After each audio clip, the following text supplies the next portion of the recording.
Ideas இன்றைக்கி நம்ம பார்க்க போகிறது ஒரு பிடி சோறு. இது யார் வந்து எழுதியிருக்காங்க, எழுத்தாளர் யாருன்னா ஜெயகாந்தன். அவருடைய சிறுகதை தான் இது. ஸோ இந்த கதையில் வந்து பார்த்திங்கன்னா, ஒரு பிடி சோறு அப்படின்னா ஒரு பிடி சோறு கூட கிடைக்காம எவ்வளோ கஷ்டப்பட்டுட்டு இருக்காங்க இல்லையா. ஸோ அவங்களுடைய அந்த வருத்தத்தையும் அவங்களுடைய அந்த அவங்க வாழ்க்கை முறையெல்லாம் எப்படி இருக்குது அப்படிங்கிறத பற்றி தான் இதில் சொல்லியிருப்பாங்க. இந்த கதையை படிக்கும் போதே நமக்கு ஒரு மாதிரி கண்ணெல்லாம் கலங்குற மாதிரி இருக்கும், ஒரு மனதை உருக்குற மாதிரியான ஒரு கதை. ஸோ இதுதான் வந்து இந்த கதையோட மைய கருத்து. ஸோ இதுதான் வந்துட்டு இந்த கதையில் வந்துட்டு யார் யாரெல்லாம் மெயினான கதாபாத்திரம் உள்ளவங்க, யார் யாரெல்லாம் மெயின் கேரக்டர்ஸ் அப்படின்னா, ராசாத்தி, மண்ணாங்கட்டிங்கிறது ராசாத்தியோட பையன். அதுக்கப்புறம் மாரியாயியோடைய புருஷன் மாணிக்கம். ஸோ மாரியாயி புருஷன் மாணிக்கம் வந்துட்டு எப்போயாவது ஒரு சில சீனில் மட்டும் அங்கங்கே வருவாங்க. ஸோ இதுதான் வந்து கேரக்டர்ஸ். இப்போ கதை எப்படி ஆரம்பிக்குது அப்படின்னா, ராசாத்தியோட பையன் மண்ணாங்கட்டி. ஸோ மண்ணாங்கட்டின்னு யாராவது பேர் வைப்பாங்களா? தென்னங்காட்டு சிலவாசிகளுக்கு அவங்கள தவிர மற்றவங்க எல்லாருக்குமே இந்த மண்ணாங்கட்டிங்கிற பேர் புதுசாக தான் இருக்கும். ஆனால் ராசாத்தி அவங்க அப்பா மேலே கொண்ட ஒரு அன்புனால அவங்க அப்பா அவளுக்கு ரொம்ப பிடிக்கும். ஸோ அதனால அவன் பையனுக்கும் அதே பேரையே வந்துட்டு வச்சிருக்கா. இப்போது மண்ணாங்கட்டிக்கு ஏக குஷி, ரொம்ப சந்தோஷமாக இருக்கான். ஏன்னா அவன் பக்கத்து வீட்டிலேருந்து சாப்பாடு எடுத்து அவன் வந்து சாப்பிட்ருக்கான். அவனை திருடி சாப்பிட்ருக்கான். அப்போ அவன் வந்துட்டு யோசிக்கிறான், பக்கத்து வீட்டிலேருந்து எடுத்து சாப்பிட்ருக்கியா, அந்த வீட்டில் என்ன, ஆனால் அந்த வீட்டில் என்ன இருக்க போகுது, பூட்டா கதவா எதுவுமே வந்துட்டு கிடையாது. எல்லாம் பிளாட்ஃபார்ம் வாழ்க்கையில் இருக்கவங்க தானே. நாய் வந்து வாய் வச்சா கூட யாருக்கும் தெரிய போகிறது கிடையாது. அப்படிப்பட்ட வாழ்க்கை தான் வந்துட்டு இருக்குது. ராசாத்தி வந்து அப்போ இந்த மாதிரி பண்ணதை பார்த்து கண்டபடி அவனை போய் திட்டுறான். சோமாரி அப்படி இப்படின்னு சொல்லிட்டு பயங்கரமாக வந்துட்டு அவனை திட்டுறான். இதெல்லாம் வந்துட்டு அவனை கண்டுக்கவே இல்லை. இந்த துட்டு கொடுமா அப்படின்னு சொல்லிட்டு மண்ணாங்கட்டி கேட்டுட்டு இருக்கான். அப்போ வந்து ராசாத்தி வந்து நல்லா நிறைமாத கர்ப்பிணியாக வந்துட்டு இருக்கா. அப்போ அவளோட முந்தானையை பிடிச்சிட்டு வந்துட்டு அவன் இழுன்னு இருக்கும்போது அவள் டக்குன்னு கீழே விழுகிற மாதிரி போயிருக்கா. கீழே விழுகிற மாதிரி போனோடனே அவள் அப்படியே சமாளிச்சுட்டு அப்படியே நேரம் நின்றா. ஏன்டா அப்படி பண்ணுற, எனக்கு கீழே தள்ளி விட்டுருவ போல இருக்கே அப்படின்னு சொல்லிட்டு அவன் கேட்கும்போது, ஆமாம் எனக்கு துட்டு வேணுமா, துட்டு கொடுமா அப்படின்னு சொல்லிட்டு கேட்கணுன்னே, ஆமாம் உன் அப்பா அப்படியே இங்கே கொட்டி வச்சிருக்கான் பாரு, நீ அப்படியே துட்டு கேட்கறதுக்கு அப்படின்னு சொல்கிறான். துட்டு வேணுமா துட்டு அப்படின்னு சொன்னோடனே அவன் வந்து மண்ணாங்கட்டி கேட்குறான், அம்மா என் அப்பா யாருமா அப்படின்னு சொல்லிட்டு கேட்குறான். ஆனால் ராசாத்திக்கு இதுக்கு என்ன பதில் சொல்கிறதுனே தெரில.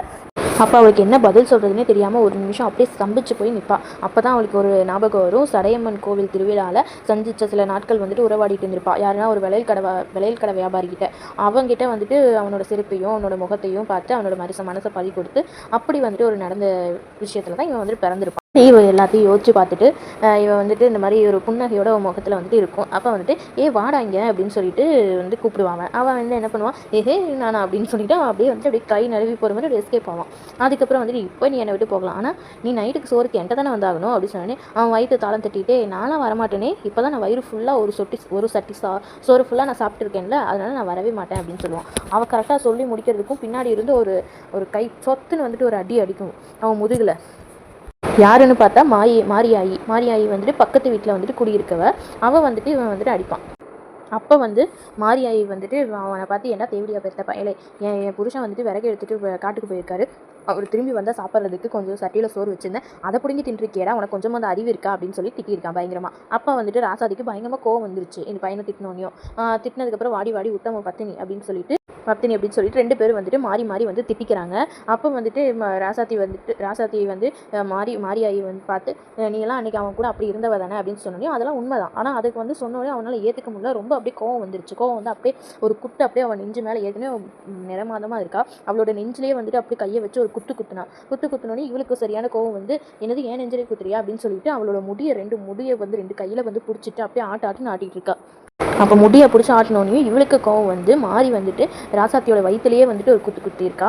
அப்போ இவளும் வந்து வலி தாங்க முடியல. ஆனாலும் அந்த முடியை விடாமல் அப்படியே பிடிச்சி ரெண்டு பேரும் சண்டை கட்டி மல்லு கட்டிக்கிறாங்க. அந்த டைம்னு பார்த்து அவங்க மாரியோடைய கணவர் வந்து மாணிக்கம், அவர் வந்து திடீர்னு பார்த்தோன்னே பயந்துட்டாரு. என்னோட ரெண்டு பேரும் இப்படி அடிச்சுக்கிறாங்களே அப்படின்னு சொல்லிட்டு அவர் அப்படியே பயந்து சம்பிச்சு பார்த்துட்டு இருக்காரு. அப்புறம் அவர் வேகமாக வந்து ரெண்டு பேரையும் விளக்கி விட்டுட்டு மாரியை பற்றி கேட்குறாரு, உனக்கு கொஞ்சமாக அறிவு இருக்கா, நிறைய மாதமாக இருக்கான், அந்த பொண்ணுகிட்ட போய் நீ வந்து சண்டை போட்டுக்கிட்டு இருக்கியே அப்படின்னு சொன்னீங்க, நீங்கள் வேறு சும்மா இருங்க, நீங்கள் வந்து விறகு பொறுக்க போயிட்டீங்க, விறகு போடுறதுக்கு, நம்ம வீட்டில் வந்து புந்து அவளோட பையன் வந்துட்டு உங்களுக்காக செஞ்சு வச்சிருந்த சோறை வந்துட்டு சாப்பிட்டுட்டான் அப்படின்னு சொன்னானே. இப்போ வந்து ராசாத்தி பக்கம் திரும்பி என்னம்மா அப்படின்னு சொல்லிட்டு கேட்குறாரு. அப்போ அவனால் எதுவுமே பேச முடியாமல் ஒரு மாதிரி ரொம்ப கஷ்டமாக ஒரு மாதிரி கண் கலங்கி போய் நிற்கிறா. அவள் ஏற்கனவே பார்க்குறதுக்கே மாரியை வந்துட்டு அவளை அடித்ததில் ட்ரெஸ் எல்லாம் வந்துட்டு கிழிஞ்சு அவர் மாறி வந்துட்டு தலையெல்லாம் வந்துட்டு ஒரு மாதிரி கலைஞ்ச மாதிரி இருந்தா. அதோடு அவளை பார்க்கும்போது ரொம்ப பரிதாபமாக இருந்தது. அவள் அப்படியே வந்துட்டு அழுதுகிட்டே வந்துட்டு, எனக்கு ஒன்றும் தெரியாதுன்னு, இவங்க வந்துட்டு என்னென்னமோ பேசுகிறாங்க, எனக்கு எதுவுமே தெரியாது அப்படின்னு சொல்லிட்டு ரொம்ப அப்படியே அழுதுட்டா. அப்போ வந்துட்டு அவன் புருஷன் வந்து மாணிக்கம் வந்துட்டு மாரி பக்கம் திரும்பி அவளை அடிக்கிறதுக்காக கையை அப்படி ஓங்குறான். இப்போ கையை ஓங்கினோடனே அவள் வந்துட்டு ஆமாய்யா ஆமாம் அவள் வந்துட்டு இப்போ புள்ள வந்துட்டு உனக்கு செஞ்சு வச்சிருந்த சோறை வந்துட்டு திருடி தின்பா. நீ வந்துட்டு அவள் வந்துட்டு என்ன வந்துட்டு அசிங்கமாக வந்து பேசுவா. நீ என்னையவே வந்துட்டு அடிக்கவை. நல்லா இருக்கியா காலம், இந்த மாதிரிலாம் இருந்தால் என்ன பண்ணுறது அப்படின்னு சொல்லிட்டு ரொம்ப வந்துட்டு மனசுடைஞ்சு போகிறா.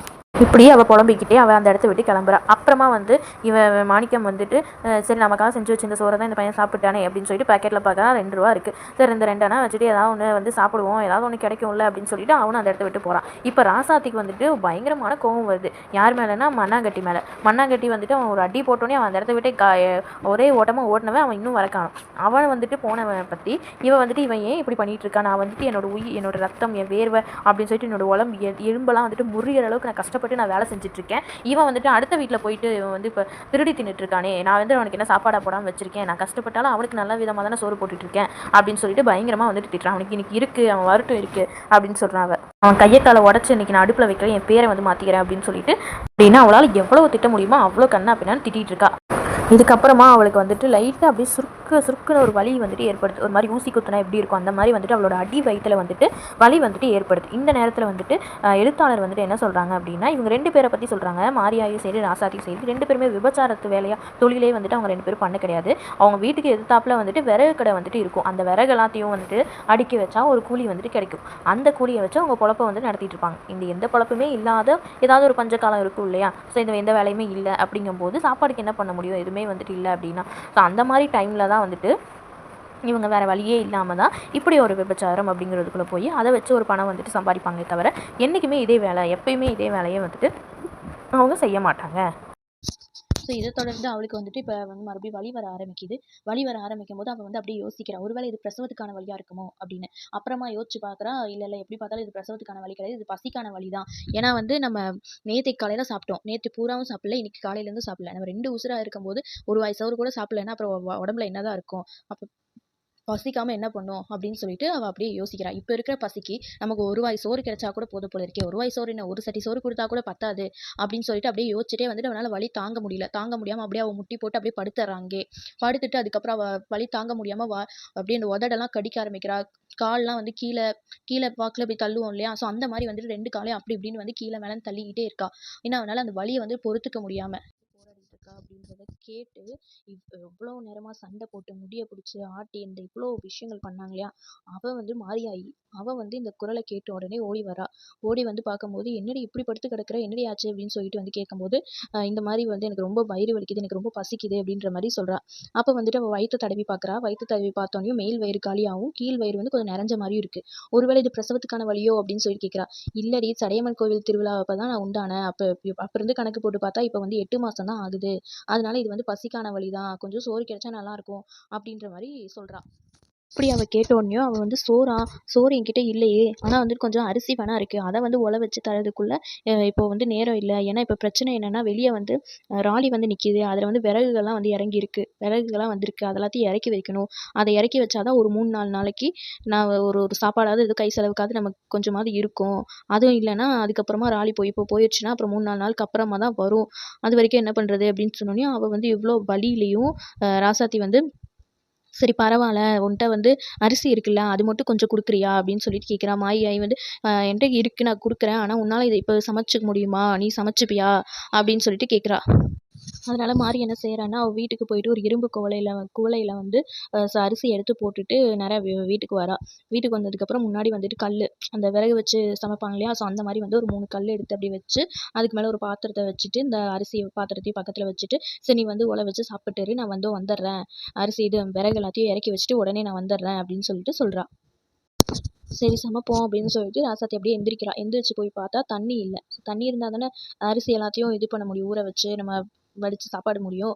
அது தண்ணி வேணுமே அப்படின்னு நினச்சிட்டு, ஸோ இப்போ தண்ணி வேற பிடிக்கணுமா அப்படின்னு நினச்சிட்டு அவள் பாட்டுக்கு நடந்து வெளியே வரா. வெளியே வந்து தண்ணி பிடிக்கக்கூடிய அந்த பைப் கிட்ட வந்து போகும்போது பார்த்தா அங்கே அவ்வளோ பெரிய கியூ வந்துட்டு நிற்கிது. அவ்வளோ பேர் லைன் நின்றுருக்காங்க.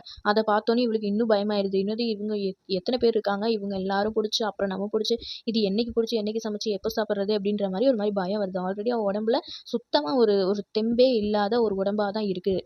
அவள் உடம்பு வந்து அப்படியே ஒரு கால்லாம் அப்படியே படபடன்னு ஆடுது. அவளால நிக்க முடியல. ரொம்ப தளர்ந்து போன மாரி, ரொம்ப சோர்ந்து போன மாரி தான் இருக்கா. அவ அப்படியே வந்துட்டு ஒரு இடத்துல போய் அப்படியே உட்காந்துட்டா. அந்த லைன் லைன் ஃபார்ம் பண்ணியிருக்காங்க இல்லையா? அதுக்கு பின்னாடி அப்படியே போய் உட்காந்துட்டா. அதுல வந்துட்டு ஒருத்தவங்க வந்து சொல்றாங்க, "வயித்து பிள்ளத்தாச்சி, அவ இப்படி உட்காந்துருக்காளே, அவள முதல்ல முன்னாடி விடுங்க" அப்படின்னு சொல்லிட்டு சொல்றா. அத கேட்டுட்டு இவ என்ன சொல்றான்னா, "எனக்கு ஒரு பானை கூட வேணாம், அரை பானை இருந்தா போதும்" அப்படின்னு சொல்றா ராசாத்தி. அப்போ இன்னொருத்தவங்க வந்துட்டு தண்ணி புடிச்சிட்டு திரும்பி வர்றவங்க வந்து, இவளோட நிலைமைய பார்த்தோனையும், "சரி நீ வேணா இந்த கொஞ்சம் தண்ணிய வேணா வச்சுக்கோ. நான் திருப்பி கூட லைன்ல நின்னு திருப்பி நான் புடிச்சிட்டு வந்துர்றேன்" அப்படின்னு சொல்லிட்டு ஒரு அரை பானைக்கு வந்துட்டு தண்ணிய நெறச்சு வச்சுட்டாங்க. அதுக்கப்புறம் வந்துட்டு இவ வந்து தூக்கிட்டு வரா. தூக்கிட்டு ஆல்ரெடி அவனால முடியல. ரொம்ப உடம்பு சோர்வு. ரொம்ப டயர்டு. இதுல வந்து அவ வந்து அந்த பானைய தூக்கி இடுப்புல வச்சுட்டு, அவ நடந்து வேற வரணும். அதுவும் இன்னுமே கனமா தானே இருக்கும். அவனால சுத்தமா ஒரு எட்டு கூட எட்டு வைக்க முடியல. அந்த அளவுக்கு வந்து அவளோட உடம்பே ஒரு மாரி அவள போட்டு ஏதோ போட்டு அடிச்சா எப்படி இருக்கும் ஒரு உடம்பு சோர்வு அந்த மாரி இருக்கு. அவளோட வயிறுலாம் வந்து அவ்ளோ கணகணக்குது. என்னடா இது இப்படி இருக்கே! இவ்ளோ வந்துட்டு வலியா இருக்கே! அப்படின்னு சொல்லிட்டு அவனால முடியவே இல்ல. அந்த கொலாடிக்கும் அவ வீட்டுக்கும் நடுவுல ஒரு திண்ண மாரி இருக்கு. அந்த திண்ணையில அப்படியே வந்து பானைய ஓரமா வச்சுட்டு அவ உட்காந்துர்றா. உட்காந்து அப்படியே வந்து வானத்த அப்படியே அண்ணாந்து பார்த்துட்டு, "என்னடா இது இப்படி இருக்கே! இந்த மாரி ஒரு வலியா இருக்கே!" அப்படின்னு சொல்லிட்டு யோசிக்கிறா. இப்போ அவளுக்கே ஒரு சந்தேகம் வருது. இது ஒரு வேள பிரசவத்துக்கான வலியா இருக்குமோ! அப்படின்னு சொல்லிட்டு யோசிச்சு பார்க்குறா.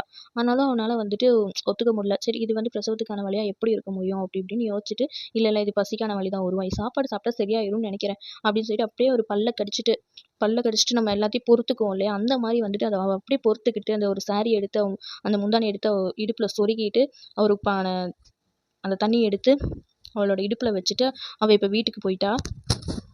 இப்ப வீட்டுக்கு போயிட்டு அந்த பானையில தண்ணி நெறச்சு எடுத்துட்டு வந்தா இல்லையா? அரை பானை. அத எடுத்து அந்த கல்ல மூட்டி வச்சிருக்கால்ல, அந்த விறகெல்லாம் வச்சு நெருப்பு மூட்டி அந்த குண்டாவ எடுத்து வைக்கிறா. அந்த பானைய வச்ச உடனே அந்த நெருப்பு வந்து நல்லா வந்து புகு புகுன்னு எரிஞ்சா தானே நமக்கு வந்து நல்ல சாப்பாடுலாம் சீக்கிரமா வந்து கிடைக்கும். ஆனா வந்துட்டு புகை தான் வருது. நெருப்பு எரியவே மாட்டேங்குது. அந்த புனல் வச்சு ஊதுவாங்க இல்லையா? ஸோ அந்த மாரி ஊதுனா வந்துட்டு நல்லா எரியும் அப்படின்றது அவளுக்கு தோணுது. ஆனா எப்படி நம்மளால உட்கார முடியும்? உட்காரவே முடியாது. ஏன்னா வயிறு அவ்ளோ பெருசா இருக்கு. அவனால வந்துட்டு குனிஞ்சு வந்துட்டு உட்காரும்போது வயிறு வந்து தடுத்துரும். அதனால என்ன பண்ணலாம் அப்படின்னு யோசிச்சு, சரி எப்படியாவது நம்ம ஊதி தானே ஆகணும் அப்படின்னு நினைச்சு, அவ அப்படியே மண்டி போட்டு அவ உட்காந்து அந்த புனல் வச்சு அப்படியே உஃப்ன்னு ஊதுறா. ஊதுனதுக்கப்புறம் நல்லா புகு புகுன்னு வந்துட்டு நெருப்பு வர பார்த்தோனே தான் அவளுக்கு ரொம்ப சந்தோஷமா இருக்கு. அப்பாடா! இன்னைக்கு எப்படியோ நமக்கு சோறு கிடைச்சிரும்டா அப்படின்னு சொல்லிட்டு அவ யோசிக்கிறா. கஷ்டப்படுறா. அப்பதான் திடீர்னு ஒரு தீப்பெட்டிய பார்த்தோனே அவனுக்கு ஒரு ஞாபகம் வருது. இந்த தீப்பெட்டி இதுக்கு முன்னாடி எங்க வச்சிருந்தோம் அப்படின்னு சொல்லிட்டு அவ யோசிக்கும்போது ஒரு இடம் ஞாபகம் வருது. அந்த இடத்துக்கு பக்கத்துல ஒரு உப்பு ஜாடி இருக்கு. அந்த உப்பு ஜாடிக்கு உள்ள அ சின்ன ஒரு பொட்டல மாரி மடிச்சு வச்சிருந்த எலுமிச்சை ஊறுகாய் வந்துட்டு இருந்திருக்கு. அப்ப அவளுக்கு வந்து ஞாபகம் வருது. அடடா! இந்த ஒரு படி சோறு அந்த ஒரு சோறோட இந்த ஊறுகாய வச்சு சாப்பிட்டா எவ்வளோ அருமையா இருக்கும். கொஞ்சம் இந்த உப்பு எடுத்து இந்த வெந்துட்டு இருக்கக்கூடிய இந்த அரிசியில போட்டோம்னா அது நல்லா உப்பு போட்டு நல்லா அந்த ஊறுகாய தொட்டு நக்கிட்டு அதுக்கப்புறமா நம்ம சாப்பிடும்போது அவ்வளோ சுவையா இருக்கும் அப்படின்னு சொல்லிட்டு அவ அப்படி நினைக்கிறா. நினைக்க அவ அப்படியே எச்சில் வந்துட்டு ஊறுது. இந்த ஒரு வெறும் சோறு, அதாவது சாப்பாடு கூட ஒரு ரசமோ குழம்போ எதுவுமே கிடையாது. வெறும் ஒரு ஒரு கஞ்சி சோறு மாதிரி இருக்குன்னு வச்சுக்கோங்களேன். அந்த கஞ்சி சோறுக்கு அவ எவ்வளோ ஆசைப்படுறா பார்த்தீங்களா? அப்ப எந்த அளவுக்கு அவளோட பசி வந்துட்டு அப்படி சுருங்கி போயிருப்பா பசியில. அப்போ இவ வந்துட்டு அவளோட அந்த பாத்திரம் இருக்கும் இல்லையா? அதில் தட்டை வந்துட்டு திறந்து பார்க்குறா. கொதிச்சிருச்சா என்ன ஆச்சு அப்படின்னு சொல்லிட்டு. அப்புறம் பார்த்தா கொஞ்சம் நேரம் கொதி வருது. கொதி வந்தோடனே கொஞ்சம் நேரம் கழிச்சு அரிசி வந்து வெந்துருச்சு. அரிசி வந்தோடனே அவளுக்கு அவ்வளோ ஒரு ஆனந்தமாக இருக்குது. அப்பாடா அரிசி வந்துருச்சுடா அப்படின்னு சொல்லிட்டு அந்த சட்டியை வந்துட்டு அப்படியே வந்துட்டு இறக்கி வச்சுட்டு ஒரு பானையில் தண்ணி இருந்திருக்கு. அந்த தண்ணியை எடுத்து அந்த அடுப்பை வந்துட்டு தெளித்து அடுப்பை அணைச்சிட்டு இந்த சாதம் வந்து நல்லா சுட இருக்குது. அந்த சூடாக இருக்க சாதத்தை இன்னொரு பாத்திரத்தில் மாற்றிட்டு அது கொஞ்சம் ஆறட்டும் அப்படின்னு சொல்லிட்டு இன்னொரு பாத்திரத்தில் வந்து மாற்றி வைக்கிறா. வச்சதுக்கப்புறமா கொஞ்சம் ஆறுற வரைக்கும் இருக்கக்கூடிய அந்த இடைவேளை இருக்குது பார்த்தீங்களா? அந்த நேரத்தில் வந்துட்டு அந்த பொட்டலத்திலிருந்து அந்த எலுமிச்சை ஊறுகாயை வந்துட்டு அப்படியே மெதுவாக வந்துட்டு திறந்து அதில் இருக்க அந்த ஊறுகாயை தொட்டு நாக்கில் வச்சு பார்த்து அப்படியே அப்படின்னு சொல்லிட்டு ஒரு சொட்டாக் மாதிரி வந்துட்டு அப்படி போடுறா. அதை அப்படியே ருசி பார்த்துட்டு அப்படியே வந்துட்டு அவள் உட்காந்துட்டு இந்த மாதிரி கொஞ்சம் நேரம் அந்த சாதம் வந்துட்டு ஆறட்டும், இவ்வளோ சூடாக இருக்கே அப்படின்னு சொல்லிட்டு ஒரு பாத்திரத்தில் மாற்றினா இல்லையா? ஸோ அதை அப்படியே ஓரமாக தள்ளி வச்சுட்டு கொஞ்சம் நேரம் ஆறட்டும்னு சொல்லிட்டு ஒரு செவத்து ஓரமாக சாஞ்சு அப்படியே வந்துட்டு தலையும் சாய்ச்சிட்டு அப்படியே உட்காந்துருக்கா ஆறட்டும் அப்படின்னு சொல்லிட்டு. அப்படி இருக்கிறத இப்போ வந்துட்டு நானா அப்படின்னு சொல்லிட்டு ஒரு குரல் கேட்குது. யாருன்னு பார்த்தா அந்த மண்ணாங்கட்டி. அப்போ போனால் பார்த்தீங்களா அந்த வலி அடி சுளீர்னு விழுந்தோடனே வந்துட்டு வலிச்சோன்னே ஓடினாலே அப்போ போனவே இப்போ தான் வந்திருக்கான். வந்தோடனையும் அம்மா என்னம்மா கஞ்சி காய்ச்சி வச்சிருக்கியா, எனக்கு சோறு போடுமா அப்படின்னு சொல்லிட்டு கேட்குறான். இப்போ இவளுக்கு எல்லாமே ஞாபகம் வருது. இவன் என்னென்னலாம் பண்ணனா அப்படின்னு சொல்லிட்டு. அப்போ வந்துட்டு ஏன்டா இப்படி பண்ணுற, பாடையில் போகிறவனே அறிவு இருக்காடா, உன்னால தான் இத்தனை பிரச்சனையும் நடந்தது பாரு, பக்கத்து வீட்டில் போய் வந்து அவ்வளோ சண்டை போட்டு அவமானமாகி இத்தனைக்கு காரணம் நீதாண்டா அப்படின்னு சொல்லிட்டு கண்ணா பின்னான்னு பிடிச்சி அவளை திட்டுறான். என் மானமே வந்துட்டு போயிடுச்சு உன்னால தான் அப்படின்னு சொல்லிட்டு திட்டுறா அவளை. ஆனால் அவனுக்கு அதெல்லாம் எதுவுமே வந்துட்டு கண்ணுக்கு தெரியல. அவனுக்கு வந்துட்டு சோறு இருக்குது, கஞ்சி இருக்குது, இதுதான் வந்துட்டு அவனுக்கு ரொம்ப ரொம்ப முக்கியமாக தெரியுது. அம்மா எனக்கு எப்போமா சோறு போட போகிறேன்னு சொல்லிட்டு அவன் கேட்டுக்கிட்டே இருக்கான். சாப்பாடு போடுமா சாப்பாடு போடுமா அப்படின்னு சொல்லிட்டு கஞ்சி ஊற்றுமா அப்படின்னு சொல்லிட்டு கேட்டுக்கிட்டே இருக்கான். சொன்னதே திருப்பி திருப்பி சொல்லிட்டு இருக்கான். நீ என்ன தான் சொன்னாலும் என்ன புலம்புனாலும் என்ன கேட்டாலும் நான் உனக்கு சாப்பாடு போட மாட்டேன். நீ திருடி தின்னு வந்தானே, நீ மற்ற வீட்டில் போய் திருடி சாப்பிட்ட வந்தானே, உனக்கு எதுக்கு சாப்பாடு போடணும் அப்படின்னு சொல்லிட்டு வந்துட்டு பயங்கரமாக திட்டுறான். இவன் வந்துட்டு சரி நம்ம ஏதாவது ஒரு ஐடியா பண்ணுவோம்னு சொல்லிட்டு இவன் என்ன பண்ணுறான், கீழே தரையில் படுத்து உருடி எனக்கு பசிக்குதுன்னு உருடிட்டு இருக்கான். அப்போ அவன் வந்துட்டு பார்த்துட்டு இவன் நீ என்ன நடிப்பு நடிச்சாலும் நான் இதெல்லாம் பண்ண மாட்டேன் அப்படின்னு சொல்லிட்டு அவள் கண்டுபிடிச்சிட்டு பக்கத்தில் ஒரு சின்ன குச்சி இருந்திருக்கு. அந்த குச்சி எடுத்து அவனோட முதுகிலேயே வந்துட்டு 2 அடியை போடுறான். சொலுத்துன்னு வந்துட்டு அப்படியே சுள்ளுன்னு வந்து அடிப்பட்டோன்னே அவன் வலிச்சோன்னே வந்துட்டு அப்படியே தேய்ச்சிட்டே ஓடிட்டான். அவன் ஓடனோடனே அவன் வந்துட்டு திட்டிட்டு அதுக்கப்புறம் வந்துட்டு ஒரு இடத்துல வந்து உட்காந்ததுக்கப்புறம் இந்த சாப்பாடுலாம் ஆறிடுச்சு. ஸோ அதனால் அந்த சட்டியோடு அப்படியே எடுத்து அவன் மடியில் வச்சுட்டு அப்படியே ஒரு கையில் சோறு எடுத்து அப்படியே அந்த சட்டியில் விட்டு அப்படியே அந்த கையை ஒரு படி சோறு எடுத்து அப்படியே கையில் வச்சுருக்கா. அப்போ அந்த நேரத்தில் அம்மா எனக்கு சோறு போடுமான்னு திருப்பி அவன் வந்துட்டான். இந்த மாதிரி கேட்டவனையும் அவன் வந்துட்டு நீ என்ன வேணால் அழு, நீ என்ன வேணால் கத்து, நீ எவ்வளோ நேரம் வேணாலும் கேளு, நான் உனக்கு சோறு போட மாட்டேன், நீ திருடி தின்ன வந்தானே அப்படின்னு சொல்லிட்டு இவ்வளோ வந்துட்டு பதிலுக்கு கேட்குறான்.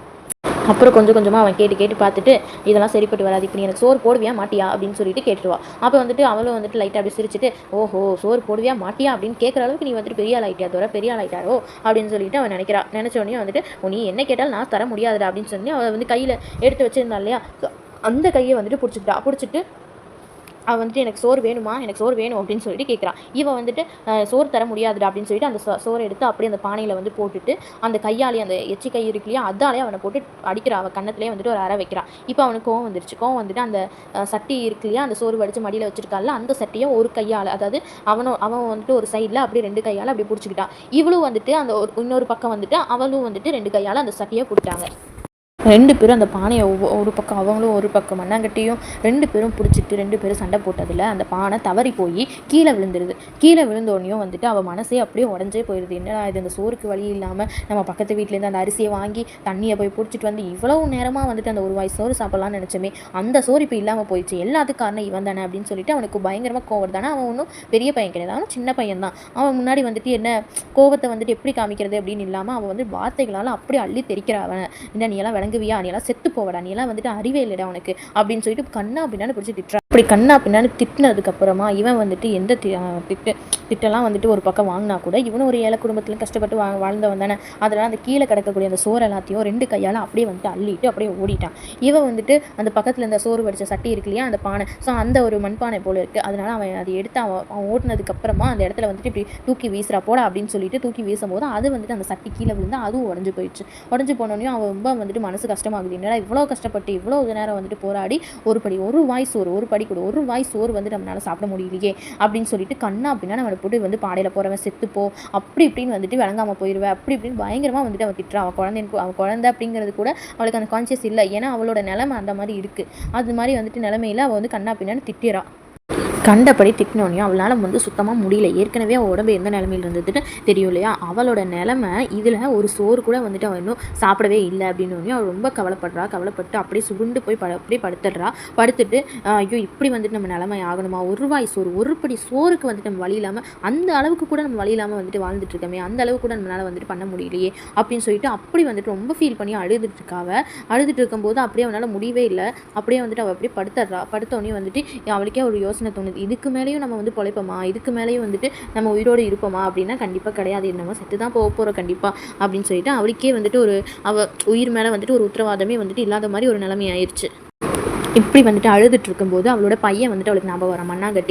மண்ணாங்கட்டி நீ என்னடா கேட்ட, வெறும் ஒரு படி சோறு, என் பையன் வந்துட்டு ஒரு வாய் சோறு தானே கேட்டான், அவனுக்கு ஒரு வாய் சாதம் வந்துட்டு என்னால் போட முடியாமல் போயிடுச்சு, அவன் என்ன தப்பு பண்ணிட்டான், ஒரே ஒரு திருட்டு தானே பண்ணியிருக்கான், அதனால என்ன அவன் ஒரு சின்ன பையன் தானே, தப்பு பண்ணுறது எல்லாருக்கும் சகஜம் தான், அவன் ஒரு சின்ன பையன், அவன்கிட்ட போய் நம்ம இவ்வளோ கோவப்பட்டு அவனை அடிச்சிட்டமேன்னு சொல்லிட்டு அவள் அப்படியே உட்காந்து அழுகிறாடே மண்ணாங்கட்டி எங்கடா இருக்க வாடா சீக்கிரம் அப்படின்னு சொல்லிட்டு அவன் அப்படியே அழுது கத்திட்டு அந்த மாதிரி வந்துட்டு அவள் மண்ணாங்கட்டிகிட்ட வந்துட்டு மன்னிப்பு கேட்குற மாதிரி கத்திட்டு இருக்கா. அப்போ அவளுக்கு வந்துட்டு ஒரு பக்கம் வந்துட்டு மண்ணாங்கட்டி வந்துட்டு நினச்சி வருத்தப்பட்டு கத்தி அழுதுட்டு இருக்கா, இன்னொரு பக்கம் அவளுக்கு வலி, அதோட சேர்த்து அவளுக்கு ஒரு பசி வந்துட்டு அப்படியே சுருண்டு வந்துட்டு இருக்கா. இதில் அப்படியே துடிச்சு போய் அப்படியே கத்திட்டே இருக்கு. அப்படியே வந்துட்டு கத்திட்டே இருக்கும்போது அவளால் வந்துட்டு முடியல, அவனோட உடம்பு அந்த சோர்வு அது ஒரு மாதிரி வந்துட்டு ஒரு உணர்வு வந்துட்டு தருது. அவனால் முடியாமல் அப்படியே அப்பா அப்படின்ற மாதிரி ஒரு பெருமூச்சு ஒரு வலி வந்துட்டு ஏற்பட்ட ஒரு மாதிரி வந்துட்டு நம்ம சொல்லுவோம் இல்லையா, அந்த மாதிரியான ஒரு உணர்வுகள்லாம் வந்துட்டு அவளுக்கு வர ஆரம்பிக்குது. அப்படியே அம்மா அப்பா அப்படின்னு சொல்லிட்டு அப்படியே பயங்கரமாக கத்தினோடனே ஊரில் இருக்கவங்களாம் கூட்டிட்டாங்க. முன்னாடி வந்துட்டு இன்னும் கத்தினோடனே கூட்டிட்டாங்க. இப்போ தூரத்தில் வந்துட்டு விறகேற்றி வச்சுட்டு இருந்தால அவளுக்கே வந்து கேட்குது. அப்போ வந்துட்டு திடீர்னு வந்து பார்க்கும்போது வீட்டில் எல்லாருமே வந்து கூட்டமாக இருக்காங்க. என்னடா இது கூட்டமாக இருக்காங்கன்னு விளக்கி விட்டுட்டு பார்த்தா இவ அப்படியே வந்து படுத்து கிடக்குறா. ஒரு பக்கம் பார்த்தா நம்ம கொடுத்த அரிசி எல்லாம் வந்துட்டு அந்த சாதம் வடிச்சிருந்தாலும் அதெல்லாம் வந்துட்டு கீழே கிடக்குது பாதி சோறு. அதில் வந்துட்டு பானையெல்லாம் உடஞ்சிருக்கு. என்னடா நடக்குதுங்க, இதெல்லாம் இப்படி கிடக்குது, இவ என்ன இப்படி தரையில் படுத்து இப்படி இது இருக்காளே அப்படின்னு சொல்லிட்டு அவகிட்ட போயிட்டு அப்படி பார்க்கும்போது அவளோட கால்லாம் வந்துட்டு அப்படியே விரைச்ச மாதிரி அப்படியே விரைச்சி போய் கிடக்குது. அப்படியே எப்படி சொல்கிறதுனா ஒரு மாதிரி இழுத்த மாதிரி வந்துட்டு இழுத்து கிடக்குது கை கால்லாம். அப்போ வந்துட்டு முடிவு பண்ணிட்டா, சரி இது வந்துட்டு குழந்தை பிறக்கிறதுக்கான ஒரு வழி தான் அப்படின்னு சொல்லிட்டு அவள் வந்துட்டு நினச்சிட்டு அந்த கூட்டத்தில் இருந்த ஆண்கள் சின்ன பசங்க அவங்கள எல்லாத்தையும், சின்ன பசங்களாம் போங்க, ஆண்கள்லாம் போங்க, அந்த கூடி இருக்காதீங்க அப்படின்னு சொல்லிட்டு அவங்க எல்லாத்தையும் விலக்கி விட்டுட்டு இப்போது அவள் வந்துட்டு ஆண்களை எல்லாம் அனுப்பி விட்டதுக்கப்புறமா இவள் பக்கத்தில் உட்காந்து இவன் வந்துட்டு பிரசவ வலி தான் அப்படின்னு தெரிஞ்சோன்னே அப்படியே வயிற்றை வந்துட்டு தடவி விட்டுட்டுருக்கா.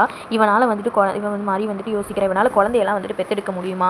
ஏன்னா வந்துட்டு குழந்தை பெற்றெடுக்கிறதுக்குன்னு ஒரு சக்தி வந்துட்டு தாய்க்கு வேணும் இல்லையா? இவள் கடினமாக உழைக்கிறவ தான் இல்லைன்னு சொல்லலை. ஆனால் வந்துட்டு அதுக்கேற்ற மாதிரி கொஞ்சம் சாப்பிடணும் இல்லையா? இவளுக்கு எதுவுமே சாப்பிடலை, ஒரு பஞ்சத்தில் இருக்கா, பட்னியில் இருக்கா, இவ்வளோ விஷயங்கள்ல இவள் எப்படி வந்துட்டு இந்த குழந்தையை பெற்றெடுப்பாளோ அப்படின்னு சொல்லிட்டு இவள் அப்படியே யோசிச்சுட்டே இருக்கா. ஏன்னா குழந்தையை பெற்றெடுக்கிறதுக்கான அந்த ஒரு சக்தி அப்படிங்கிறது இவளுக்கு துளி கூட கிடையாது. இவளுக்கு ரொம்ப வலியவே தாங்க முடியாத அளவுக்கு அப்படி ஒரு வலியாக இருக்குது. இவன் மாறி வந்துட்டு இவன் வயிற்றவே தடவி ஒன்றும் இல்லை அப்படின்னு சொல்லிக்கிட்டே இருக்கா. அந்த நேரம் கூட வந்துட்டு ராசாத்தி வந்துட்டு அவனோட பையன் வந்துட்டு எங்கே போயிருக்கான், என்னோட ராசா மண்ணாங்கட்டி எங்கே போயிருக்கான், அவனை நான் பார்க்கணுமே அப்படின்னு சொல்லிட்டு அவன் அப்படியே கதறா.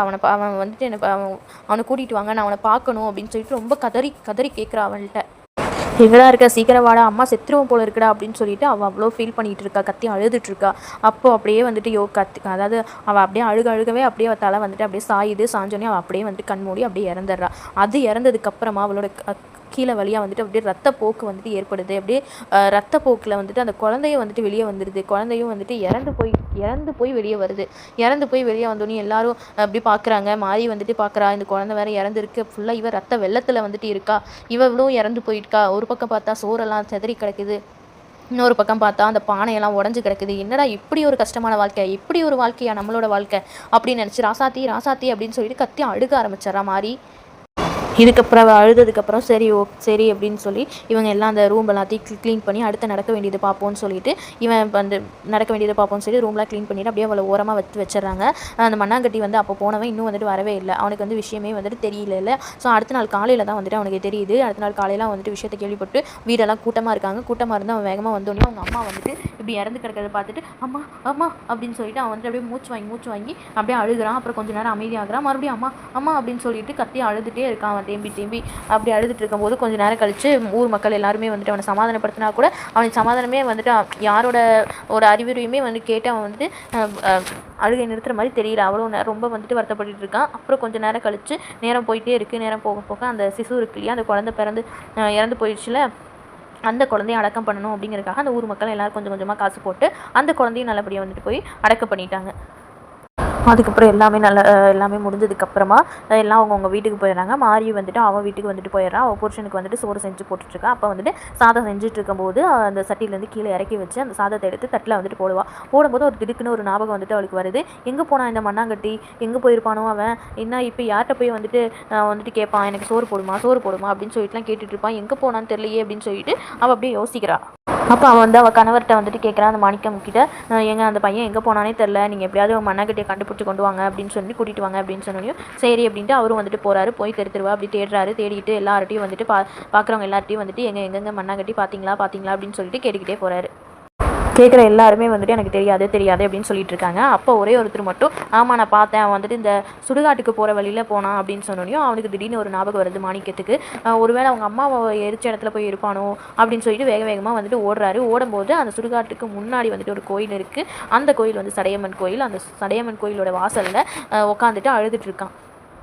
இப்போ வாப்பா வீட்டுக்கு போகலாம் அப்படின்னு சொல்லிட்டு அவர் கூப்பிட்றாரு. அப்போ வந்து அம்மான்னு சொல்லிட்டு அவன் அழுகுறான். அப்புறம் வந்துட்டு அவர் அப்படியே கூட்டிகிட்டு வந்துட்டார். வீட்டுக்கு கூட்டிகிட்டு வந்தோடனையும் மாறி வந்து எங்கேப்பா போனேன் அப்படின்னு சொல்லி கேட்டுட்டு அவர் வந்து தட்டில் வந்து சோறு போடுறாங்க. சோறு பார்த்தோன்னையும் அவனுக்கு ஒரு சந்தோஷமோ அந்த ஒரு பூரிப்போ எதுவுமே அவனோட முகத்தில் எதுவுமே வந்துட்டு இல்லை. அவனோட பழைய அந்த சுறுசுறுப்போ அந்த ஒரு எப்படி ஒரு சுட்டி பையன் மாதிரி வந்துட்டு அங்கேயும் இங்கேயும் துருன்னு இருந்தானோ அது எந்த ஒரு கலையுமே அவன் முகத்தில் இல்லாமல் அப்படியே ஒரு வாழ்க்கையே வெறுத்து போன மாதிரி, இந்த வாழ்க்கையில் என் அம்மா இல்லைன்னு எதுவுமே இந்த வாழ்க்கையை எனக்கு பிடிக்கல, இந்த உலகமே எனக்கு பிடிக்கலன்ற மாதிரி அவன் வந்து அவ்வளோ வருத்தத்தில் வந்துட்டு இருக்கான். அப்போ வந்து மாறி வந்துட்டு என்ன பண்ணுறதுன்னு அவளுக்கும் தெரியல. அப்போ வந்து சரி அந்த சாப்பாடை வந்து பிசைஞ்சு அவளுக்கு வந்துட்டு ஒரு கை வந்துட்டு குருட்டி அவன் கை மேலே வந்துட்டு வைக்கிறான். அவன் வந்துட்டு அந்த சாப்பாடு எடுத்து பக்கத்தில் இருக்கக்கூடிய ஒரு தட்டில் வந்துட்டு வச்சு அது வந்துட்டு ஒரு துணியால் வந்துட்டு அதை அப்படியே மூடி வைக்கிறான். என்னடா பண்ணுற மண்ணாங்கட்டி, எதுக்கு இது ஓரமாக எடுத்து வச்சிருக்க அப்படின்னு சொன்னோடனே அது எங்கள் அம்மாவுக்கு அப்படின்னு சொல்கிறான். சரி அப்படின்னு சொல்லிட்டு இன்னொரு சாதத்தை பிசைஞ்சு அவள் கையில் வந்துட்டு உருட்டி வைக்கிறான். இவன் வந்துட்டு அதையே வந்துட்டு அந்த சாதத்தையே பார்த்துட்டு அப்படியே வந்து ஒரு சில மாதிரி வந்துட்டு அப்படியே இருக்கான். இவளுக்கு ரொம்ப பயமாகி போச்சு. என்னடா இது புத்தி கித்தி பேதலிச்சு போச்சோ அப்படின்னு சொல்லிட்டு அவளோட முதுகு அந்த ஷோல்டரை பிடிச்சி 2 குளுக்குறான். குளுக்கணுன்னே அவள் அப்படியே வந்துட்டு பார்த்து அப்படியே ஒரு மாதிரி திகச்சு போய் பார்த்துட்டு அவளோட முகத்தை வந்து மாரியோட முகத்தை வந்து பார்க்குறான். மாரியோட முகத்தை வந்து பார்த்தோன்னே அம்மா அப்படின்னு சொல்லிட்டு அப்படியே சொல்கிறான். மாரியை பார்த்தா அம்மா அப்படின்னு சொல்கிறான்.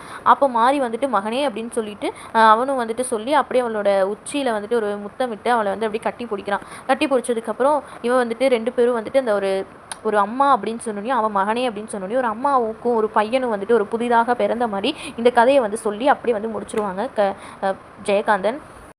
இப்படி வந்து சொல்லி எழுத்தாளர் ஜெயகாந்தன் வந்து இந்த கதையை வந்து முடிச்சிருப்பாங்க. இந்த கதையில் வந்துட்டு எனக்கு ரொம்ப ஒரு மாதிரி உருக்கமாக இருந்தது. நம்ம ஒரு வாய் சோறு தானே அப்படின்னு சொல்லிட்டு எத்தனையோ பேர் வந்துட்டு ஒரு ஒரு டிஃபன் பாக்ஸ் ஃபுல்லாக சாப்பிட்டேன், இல்லை ஒரு பிளேட் ஃபுல்லாக நான் ஒரு தட்டு ஃபுல்லாக நான் இருந்தது கூட நான் சாப்பிட்டேன், கடைசியில் இருந்த ஒரு வாய் தானே நான் வச்சுட்டேன் அப்படின்னு கூட சொல்லுவாங்க. ஆனால் அந்த ஒரு வாய் சோறு, ஒரே ஒரு வாய் சோறுக்காக இப்படியெல்லாம் கூட கஷ்டப்படுவாங்களா அப்படின்னு சொல்லிட்டு கதையில் மட்டும் கிடையாது, உண்மையாகவே வந்துட்டு ரொம்ப வந்துட்டு கஷ்டப்படுறவங்க வந்துட்டு அந்த ஒரு வாய் சோறு கிடைச்சா போதுமே அப்படின்னு சொல்லிட்டு இன்னும் சாப்பாட்டுக்கு வழி இல்லாமல் இன்னும் கஷ்டப்பட்டுட்டு இருக்கவங்க இருந்துக்கிட்டு தான் இருக்காங்க அப்படின்றத உணர்த்துகிற மாதிரி எனக்கு இருந்தது இந்த கதை. உங்களுக்கு எப்படி இருந்ததுங்கிறத கமெண்ட்டில் வந்துட்டு சொல்லுங்கள்.